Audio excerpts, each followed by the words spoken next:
बिस्मिल्लाहिर्रहमानिर्रहीम। तमाम देखने वालों को पाशा टीवी की जानिब से अस्सलाम वालेकुम। उम्मीद करता हूँ अल्लाह ताला के फजल करम से आप तमाम हज़रात खैर आफियत से होंगे। इस वक्त जी मनाजिर आपके सामने गल्ला मंडी अलीपुर चट्ठा ज़िला वज़ीराबाद है। दो डेयरियाँ आपको नज़र आ रही हैं और यहाँ भी दो डेयर हमें नज़र आ रहे हैं सामने। तो चलें जी, बिना वक्त ज़ाया किए सबसे पहले आपको गंदम दिखाते हैं, उसके बाद आपको इसका रेट बताते हैं जी।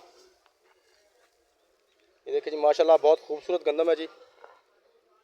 तो आज जो गंदम का रेट है वो बिल तरतीब 2310 रुपये से लेकर 2400 रुपये तक आज की बोली जो है वो गई है। इसमें 2350 रुपये भी है, 2370 रुपये भी है, 2350 भी है, 2310 रुपये भी हैं और 2400 रुपया भी गंदम का आज का गला मंडी अलीपुर चट्ठा ज़िला वज़ीराबाद का रेट है। तो ये थी जनाब आज की छोटी सी एक काविश। उम्मीद करता हूँ वीडियो आपको अच्छी लगेगी। अगर वीडियो अच्छी लगे तो प्लीज़ इसे लाइक कीजिए और कमेंट्स में अपनी कीमती राय का इजहार ज़रूर कीजिए।